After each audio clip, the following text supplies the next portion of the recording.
Have you ever wondered? Hello everyone, welcome back to Inquisitive Creation. My name is Gilo, and I will be your trusted companion to explain things you ever wondered about but does not exactly know what they are. Have you ever wondered why that delicious fried rice or reheated rice dish sometimes leaves you with a nasty case of food poisoning? Well, the truth is that there could be a hidden danger lurking in that rice, causing you to become seriously ill.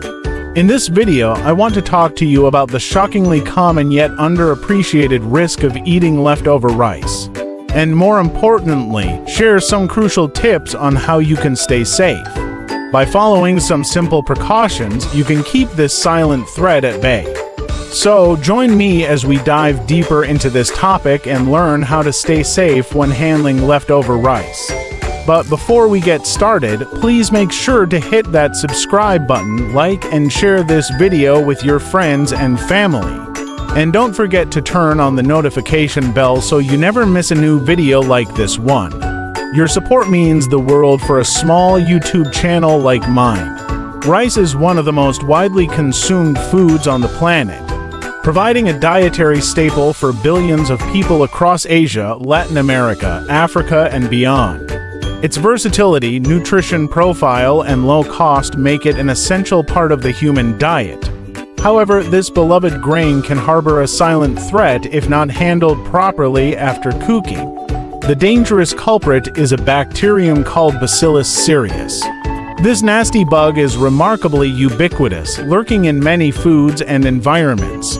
It's particularly problematic with rice because rice provides ideal conditions for the bacteria to multiply rapidly, especially after it's been cooked. Bacillus cereus is what's known as a spore-forming bacteria. This means it can produce defensive spore cells that allow it to survive extreme conditions, like heat, drying, radiation, and disinfectants that would kill most other germs. The spores can remain dormant for years, only activating and germinating when conditions are ideal, like after being introduced to a nice moist, starchy environment like cooked rice. The bacteria then rapidly multiply at room temperature, doubling their numbers every 20 to 30 minutes. As Bacillus cereus multiplies, it produces several different enterotoxins, which are poisons that can cause gastrointestinal illness when ingested in high enough numbers. The two main enterotoxins produced by Bacillus cereus are the diarrheal toxin and the emetic or vomiting toxin. The diarrheal toxin disrupts the cells lining the intestines, leading to fluid accumulation and diarrhea. It's like a troublemaker that messes with your gut, causing it to overreact and expel its contents. In contrast, the emetic toxin triggers a different response. It's like a vomit-inducing agent, causing nausea and vomiting shortly after ingestion. Both can cause fever, chills, and other flu-like symptoms. Serious cases may require hospitalization and intravenous fluids to treat dehydration, especially for elderly, children, and those with compromised immune systems. While isolated outbreaks occur, the majority of Bacillus cereus cases are individual occurrences. Instances of Bacillus cereus food poisoning have occurred worldwide, highlighting the significant risk associated with consuming rice or rice-based dishes that have been improperly handled or stored. In various countries such as the UK, USA, Spain, South Korea, Australia, India, Thailand, Canada, Japan, and the Philippines, outbreaks and individual cases have been reported over the years. These incidents typically involve individuals who consumed rice dishes from restaurants, street vendors, or homemade meals that had been contaminated with Bacillus cereus bacteria.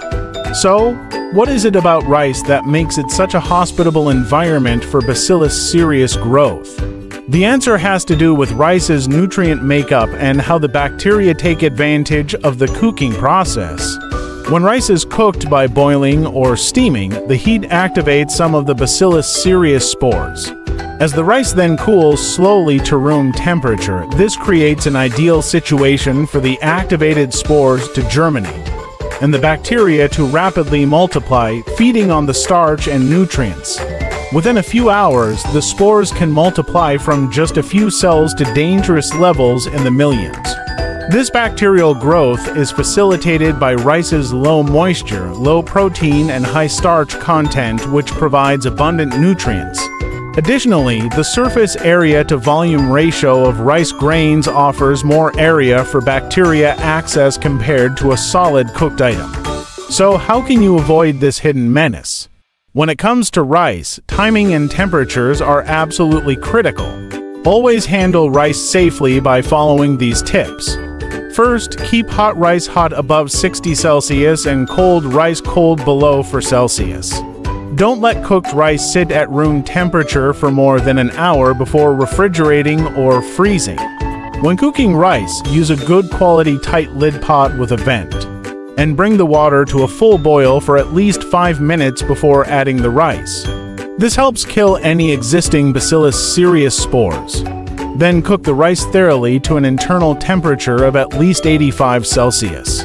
If you're not eating the rice right away, transfer it to shallow pans or containers to allow rapid cooling in the refrigerator within 1 hour. Cover containers loosely to allow venting. Large batches of rice at room temperature provide an ideal breeding ground for bacteria growth. Once cooled, cover containers tightly and refrigerate. Cooked rice keeps 4 to 6 days refrigerated. To reserve cold rice, hold below 4 Celsius until heated through. When reheating refrigerated rice, it must be heated to an internal temperature of at least 75 Celsius to kill any bacteria present. Use a food thermometer and don't just go by look or taste. Stir-frying rice will crisp the outside but may not heat the inside sufficiently. Be extra cautious with fried rice, rice puddings, and other foods that have gone through a prolonged cook, cool, reheat cycle, which increases bacterial risk. Infants, elderly, pregnant women, and those with weakened immunity are at higher risk for severe illness from food poisoning. So make sure to strictly follow food safety for these high-risk groups. No leftovers should sit out over 2 hours total. If it's been longer than that, play it safe and discard it. Food safety experts strongly recommend against reheating rice more than once, as bacteria can still grow during the cooling periods between reheating. They also advise against eating rice that has been sitting out at room temperature overnight. When in doubt, don't risk it and throw it out. Some cultures actually add vinegar or lemon juice after cooking the rice, as the acidity helps restrict bacteria growth. This is a simple yet effective trick. Other tips are to use insulated hot bags or chilled coolers to transport rice dishes. 2 potlucks and events to keep temperatures safely hot or cold.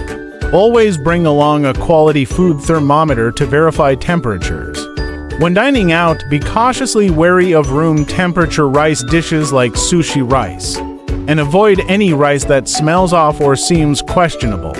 As we've seen, the bacteria Bacillus cereus that causes food poisoning absolutely thrives on improperly cooled, reheated, or mishandled rice. While it's one of the most common and underrated causes of foodborne illness, it's also very preventable by following proper food safety when preparing, storing, and reheating rice dishes.